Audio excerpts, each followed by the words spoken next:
O dia terminou. É hora de dormir. Mas sua mente está a mil. Preocupações sussurram. Medos te mantêm acordado. Todos nós ansiamos por uma boa noite de sono. Queremos dormir profundamente e acordar renovados. Mas como? Onde podemos encontrar a verdadeira paz? A Bíblia oferece uma solução. A palavra de Deus promete paz e descanso para nossas almas. Ela fala de uma paz que transcende o entendimento. Vamos explorar as palavras de conforto e esperança encontradas nas Escrituras. Jesus diz: "Venham a mim, todos vocês que estão cansados e sobrecarregados, e eu lhes darei descanso." Você está cansado? Se sente sobrecarregado? Jesus te convida a vir até Ele. Ele oferece um lugar de descanso para a sua alma. Este descanso não é apenas sobre sono físico. É uma paz profunda que vem de conhecer a Deus. É a confiança de que Ele se importa com você. Jesus anseia por aliviar seus fardos e te dar paz. A Bíblia está repleta de versículos que trazem paz. Salmos capítulo 4, versículo 8 diz: "Em paz me deito e durmo, pois só Tu, Senhor, me fazes viver em segurança." Quando confiamos em Deus, podemos descansar com segurança. Ele é nosso protetor e nosso escudo. Quando as preocupações preencherem sua mente, leve-as a Deus em oração. Filipenses, capítulo 4, versículos 6 e 7, nos diz: "Não andem ansiosos por coisa alguma, em tudo, pela oração e súplicas, e com ação de graças, apresentem seus pedidos a Deus. E a paz de Deus, que excede todo o entendimento, guardará o coração e a mente de vocês em Cristo Jesus." No Evangelho de Marcos, lemos sobre Jesus acalmando uma tempestade. Os discípulos estavam apavorados, mas Jesus dormia tranquilamente no barco. Quando o acordaram, ele repreendeu o vento e as ondas, dizendo: "Aquiete-se, silêncio." Marcos, capítulo 4, versículo 39. Imediatamente, a tempestade se acalmou e houve uma grande calmaria. Essa história nos lembra que Jesus tem poder sobre todas as tempestades em nossas vidas. Ele pode acalmar nossos medos e trazer paz aos nossos corações atribulados. Não importa o quão grandes sejam as ondas, Ele está sempre conosco. Quando lemos Mateus capítulo 18, versículo 3, percebemos que é uma mensagem muito importante de Jesus. O versículo diz assim: "Eu lhes asseguro que, a não ser que vocês se convertam e se tornem como crianças, jamais entrarão no reino dos céus." Jesus estava diante dos discípulos, que se preocupavam em saber quem seria o maior no reino. Mas Jesus mostra que a verdadeira chave para entrar no reino dos céus está em ter um coração simples como o de uma criança. Ser como uma criança não significa voltar à infância no comportamento, mas sim viver com a humildade que uma criança carrega dentro de si. E no versículo 4, Jesus deixa claro que aquele que tem humildade como uma criança é o maior no reino dos céus. A mensagem de Cristo é simples e profunda. Sem humildade não há lugar para o reino dos céus. Pense nas crianças quando estão na escola. Às vezes brigam por uma coisa pequena, discutem, se desentendem, mas pouco tempo depois, você já as vê brincando juntas novamente, como se nada tivesse acontecido. Isso mostra a capacidade de perdoar e seguir em frente. Assim também deve ser conosco. Se alguém nos ofende, se nos magoa, ou deseja o nosso mal, não devemos guardar rancor, mas sim perdoar, orar por essa pessoa e liberar o perdão em nosso coração. Jesus nos chama a viver livres do peso da mágoa e da vingança. Outra característica importante é a dependência.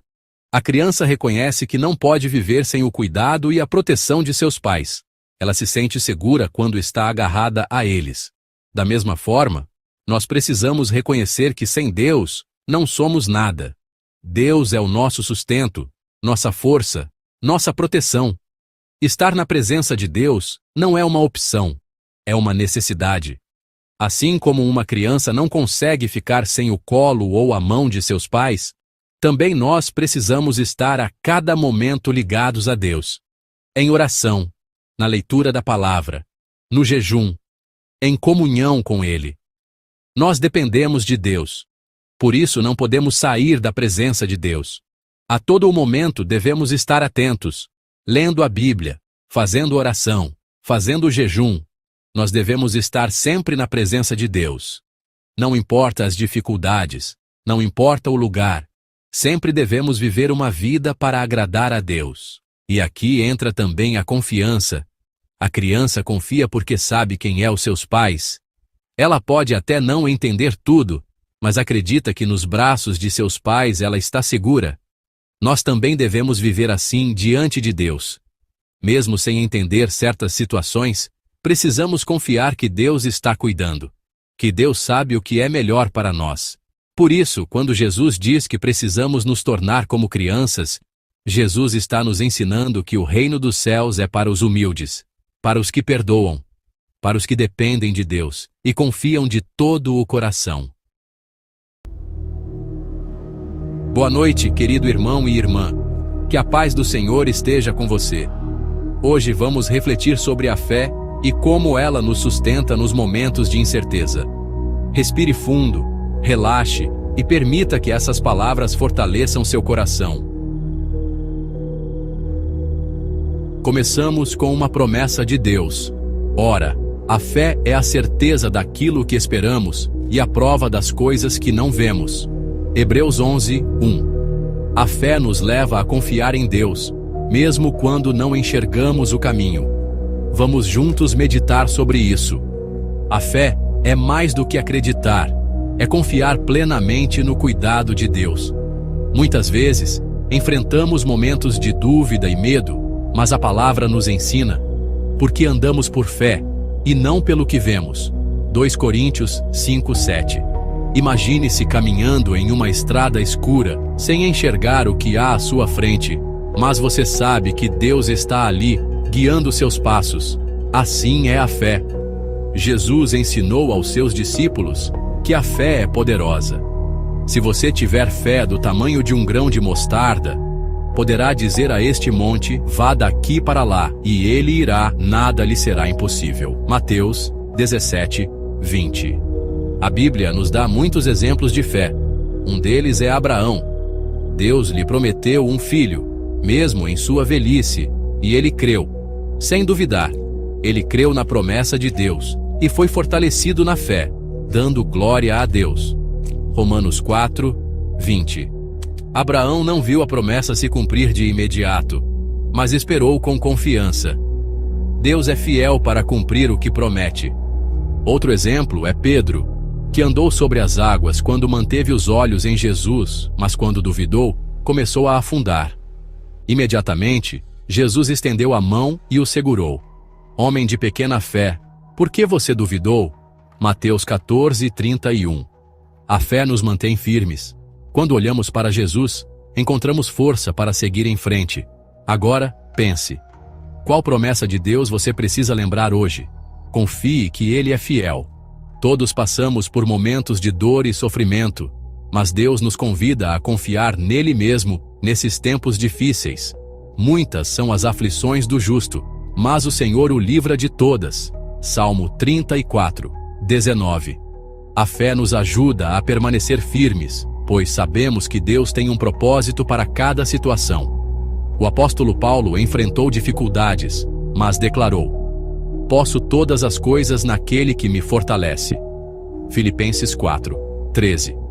Quando você sentir que suas forças estão se esgotando, lembre-se de que Deus é sua fortaleza. Confie que Ele está trabalhando em sua vida. Agora respire fundo e entregue a Ele qualquer dor ou preocupação que você esteja carregando.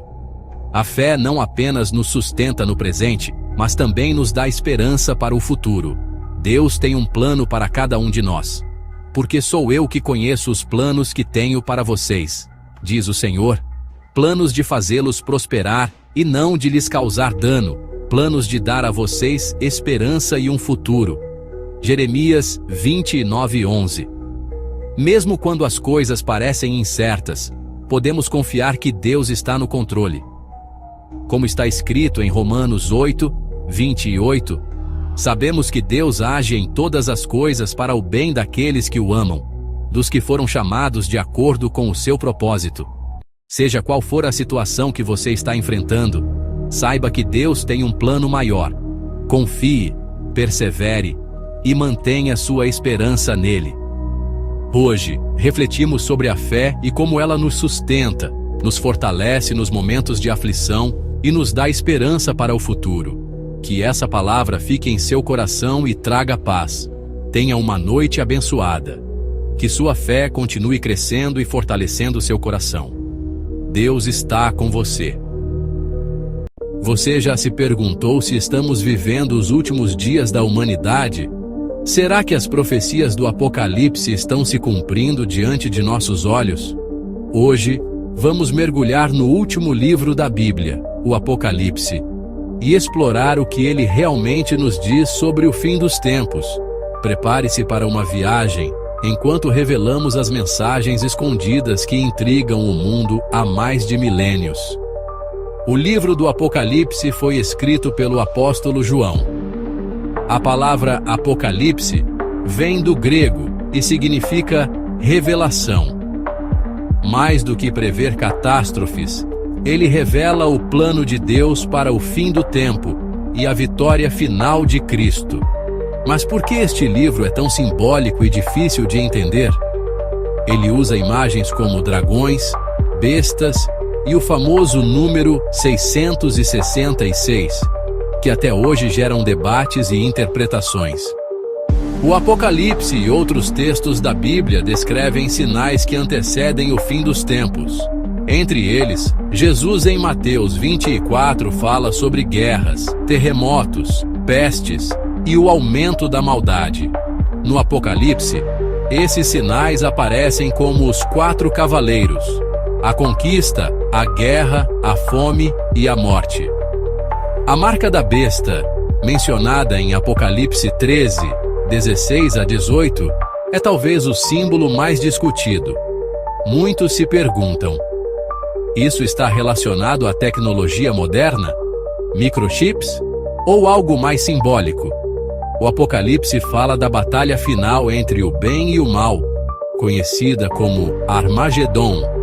Mas essa batalha não é apenas física, é também espiritual. E no clímax da história, o próprio Cristo retorna para derrotar as forças do mal e estabelecer um novo céu e uma nova terra, como descrito em Apocalipse 21. O Apocalipse não é apenas um livro de advertências, mas de esperança. Ele nos lembra que Deus está no controle e que o fim é apenas o começo de uma nova era para aqueles que confiam nele. Portanto, em vez de viver com medo, devemos viver preparados, buscando um relacionamento mais próximo com Deus e praticando o amor ao próximo. O Apocalipse é um convite para refletirmos sobre nossas vidas e sobre o propósito maior de Deus. Se você gostou deste vídeo, deixe seu like, compartilhe com amigos e se inscreva no canal para mais conteúdos como este. Vamos juntos explorar os mistérios da Bíblia e fortalecer nossa fé. Olá, pessoal, tudo bem? Você já ficou em dúvida se deveria ou não tomar a Santa Ceia porque cometeu um pecado? Ou já ouviu alguém dizer que, se você estiver em pecado, é melhor nem participar? Esse é um tema que gera muitas dúvidas entre os cristãos. Hoje, vamos olhar para a palavra de Deus e entender de uma vez por todas: se eu pecar, posso tomar a Santa Ceia? Fica comigo até o final. A Bíblia diz em Romanos 3:23, porque todos pecaram e destituídos estão da glória de Deus. Isso significa que ninguém é perfeito, mas a questão não é se pecamos, e sim como reagimos ao pecado.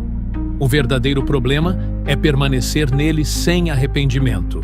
Em 1 João 1:9, se confessarmos os nossos pecados, Ele é fiel e justo para nos perdoar os pecados e nos purificar de toda injustiça. Se você pecou, Deus não quer que você fuja da presença dele. Pelo contrário, Ele quer que você se arrependa e se aproxime ainda mais. Em 1 Coríntios 11:27 a 29, aquele que comer do pão ou beber do cálice do Senhor, indignamente será culpado do corpo e do sangue do Senhor. Mas o que significa tomar indignamente? Muitas pessoas acham que significa estar sem pecado. Mas na verdade Paulo está falando sobre tomar a ceia sem discernimento, sem reverência e sem um coração arrependido. No versículo 29, Paulo explica que quem toma a ceia indignamente não discerne o corpo do Senhor. O verbo discernir significa entender, considerar e valorizar corretamente algo. Participar da ceia sem discernimento significa não reconhecer a seriedade do sacrifício de Cristo, não entender o propósito de Jesus e não levar em conta a necessidade de uma vida de comunhão com Deus. A Bíblia ensina que Deus deseja um coração quebrantado e arrependido. Em Salmos 51:17, Davi declara: os sacrifícios para Deus são o espírito quebrantado. A um coração quebrantado e contrito não desprezarás, ó Deus. Isso não significa que apenas pessoas perfeitas podem tomar a ceia. Se fosse assim, ninguém poderia participar, pois todos pecamos, conforme Romanos 3:23. Porque todos pecaram e destituídos estão da glória de Deus.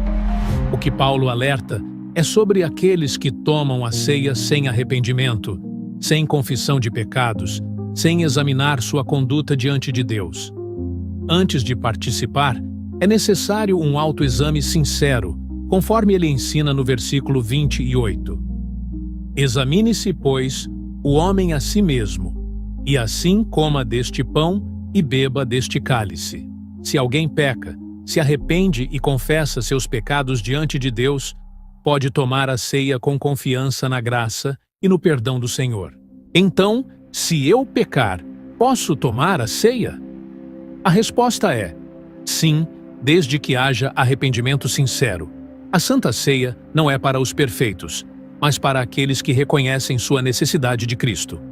O perigo não está em participar da ceia, mesmo tendo pecado, mas em participar sem arrependimento e continuar vivendo no pecado. Se você pecou, não fuja da presença de Deus. Ele quer que você venha até Ele com um coração sincero. Peça perdão para Deus. Salmos 51, versículo 2, diz assim: lava-me completamente da minha iniquidade e purifica-me do meu pecado. E não esqueça de pedir também a Deus sabedoria para fugir das tentações. A ceia é um momento de comunhão e restauração, não de afastamento.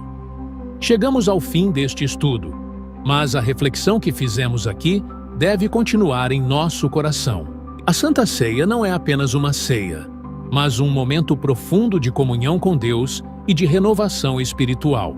Se até hoje você evitava a ceia por medo ou por achar que não era digno, saiba que Cristo te convida à mesa. A ceia é para aqueles que reconhecem sua necessidade de estar na presença de Deus. Se há arrependimento sincero, há perdão, há graça e há restauração. Por outro lado, se você tem tratado a ceia com indiferença, como um simples costume ou obrigação religiosa, é tempo de despertar. A ceia é sagrada, o sacrifício de Jesus. Ele derramou seu sangue para nos dar vida, e isso não pode ser tratado de qualquer maneira. A Bíblia ensina em Gálatas 6:7. Não vos enganeis, Deus não se deixa escarnecer, porque tudo o que o homem semear, isso também ceifará. Se você tem levado sua vida cristã de qualquer jeito, sem compromisso, sem reverência, sem transformação, pare e pense: você realmente tem discernido o corpo do Senhor? Deus não quer apenas a sua presença em um culto, Ele quer o seu coração. Não adianta participar da ceia todo mês se sua vida não reflete um verdadeiro compromisso com Cristo. Hoje, Deus está te chamando para um novo nível espiritual. Não participe da ceia apenas com os lábios, mas com o coração rendido ao Senhor. Examine-se, arrependa-se e tome a ceia com temor, gratidão e fé. A mesa está posta. A decisão de sentar-se nela da maneira correta é sua. Que Deus te abençoe. Hoje vamos falar sobre Simei. Embora ele apareça poucas vezes, carrega uma história cheia de lições profundas para a nossa vida. Simei aparece na Bíblia como um homem da tribo de Benjamim, descendente da família do rei Saul. Isso é importante porque ajuda a entender a raiz de sua atitude. Quando Davi se torna rei, a casa de Saul perde prestígio e poder, e muitos benjaminitas carregaram ressentimento contra Davi, considerando que ele havia tomado o trono que antes pertencia a Saul. Simei era um desses homens, marcado pelo rancor e pelo sentimento de perda. A primeira vez que Simei aparece é quando Davi está fugindo de Jerusalém, por causa da rebelião de Absalão, seu próprio filho. Naquele momento, Davi está fragilizado, saindo da cidade com os seus soldados e pessoas próximas. É exatamente nesse contexto de fraqueza que Simei decide agir. Ele se coloca à beira do caminho, começa a jogar pedras em direção a Davi e a seus servos, e também a amaldiçoá-lo. Ele gritava que Davi era um homem sanguinário e que o Senhor estava devolvendo sobre ele o sangue da casa de Saul. Na visão de Simei, Davi tinha se aproveitado da queda de Saul para tomar o trono e agora estava colhendo o fruto de sua violência. Os homens de Davi, especialmente Abisai, ficaram indignados com essa atitude. Abisai chegou a dizer que queria atravessar até onde estava Simei e cortar-lhe a cabeça, já que insultar o rei era um crime gravíssimo. Mas Davi teve uma postura inesperada. Ele não permitiu que matassem Simei, e respondeu que se ele estava amaldiçoando, era porque Deus tinha permitido. Davi disse que talvez o Senhor olhasse para a sua aflição e revertesse aquela maldição em bênção. Essa resposta mostra a humildade de Davi em um momento difícil. Ele reconhece que Deus pode usar até mesmo uma afronta para cumprir seus propósitos e se recusa a se vingar. Depois que a rebelião de Absalão termina e Davi retorna a Jerusalém como rei, Simei volta a aparecer. Desta vez, ele vem correndo ao encontro de Davi, trazendo 1000 homens da tribo de Benjamim, se prostra diante dele e pede perdão. Simei reconhece que havia pecado ao amaldiçoar o rei e implora por misericórdia. Mais uma vez, Abisai sugere que ele seja morto por causa do que fez, mas Davi recusa. Ele decide perdoar Simei e promete que não o mataria naquele dia. Isso foi um gesto político e espiritual ao mesmo tempo. Político porque ajudava a pacificar as tensões entre as tribos de Israel. E espiritual porque Davi, mais uma vez, escolheu não agir com vingança. Contudo, a história de Simei não termina aí.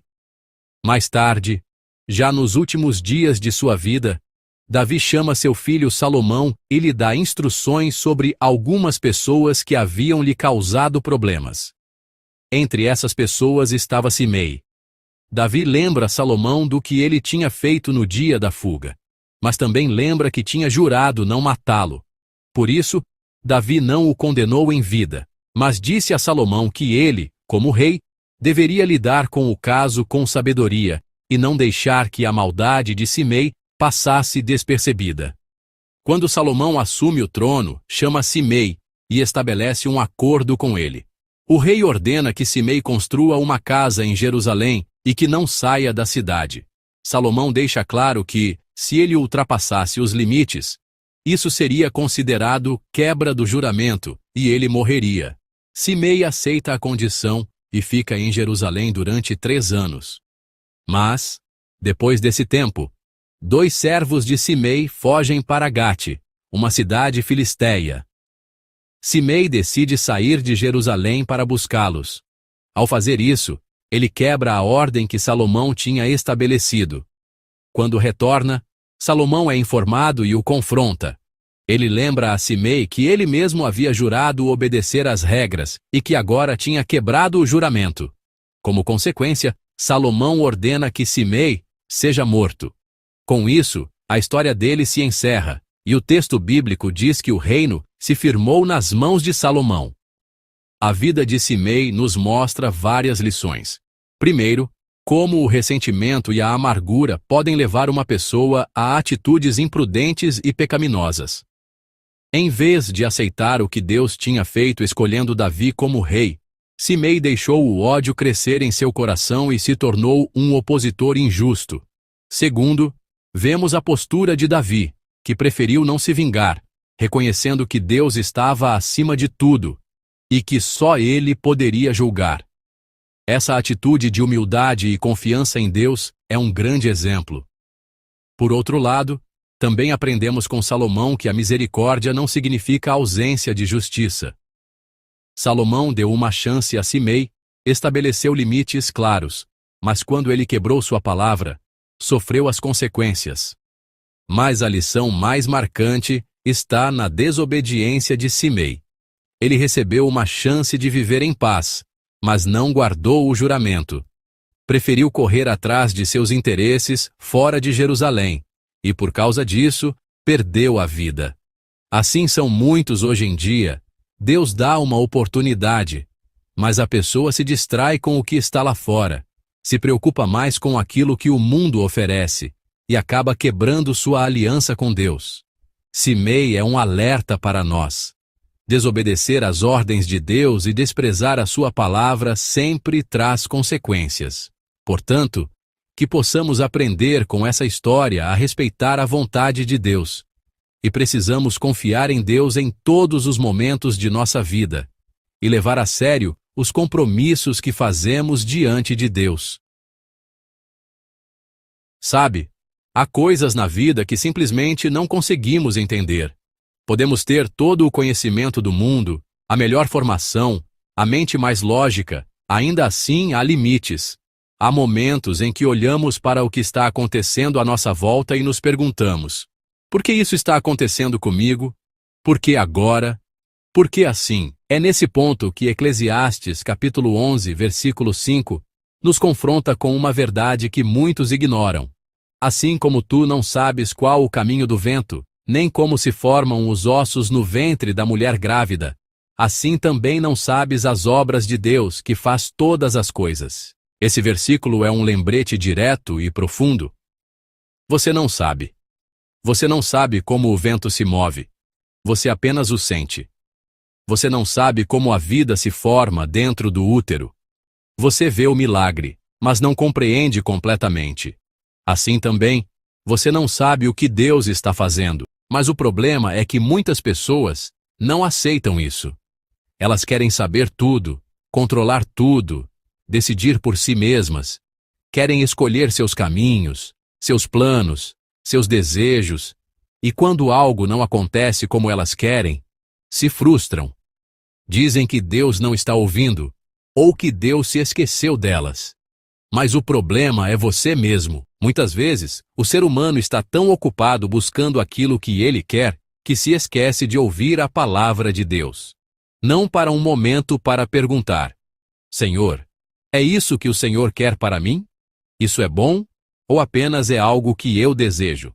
A busca passa a ser egoísta, surda, apressada e desconectada do céu. E o pior de tudo é que essa atitude geralmente não funciona. Porque quando andamos por nossos próprios desejos, corremos o risco de entrar em caminhos que parecem bons aos nossos olhos, mas que no fim, são caminhos de frustração e dor. A palavra de Deus mesmo diz: há caminho que ao homem parece direito, mas o fim dele são caminhos de morte. Provérbios capítulo 14, versículo 12. A pessoa insiste no que quer, porque acha que sabe. Mas a verdade é que ela não sabe. Não sabe o futuro, não sabe o que é melhor, não sabe o tempo certo e não sabe o que Deus está fazendo. Eclesiastes capítulo 11, versículo 5, nos ensina a nos calar diante da grandeza de Deus, a reconhecer os nossos limites, a confiar em Deus. O que nos cabe então? Confiar, ouvir, obedecer, mesmo sem entender, mesmo sem saber o que vem depois, mesmo quando parece que Deus está em silêncio, porque olha, mesmo no silêncio, Deus está fazendo todas as coisas. Talvez hoje você esteja passando por uma fase da vida em que não entende o que está acontecendo. Você orou, esperou, planejou e tudo saiu diferente. Você olha ao redor e pensa: será que Deus me esqueceu? Não, Deus não esqueceu de você. Tenha fé e tudo dará certo. Mas talvez você esteja tentando viver guiado pelo que você quer, e não pelo que Deus te disse. E talvez hoje seja o dia de parar, pensar, respirar fundo e reconhecer. Assim também não sei as obras de Deus que faz todas as coisas. Mas ainda que eu não saiba, eu confio.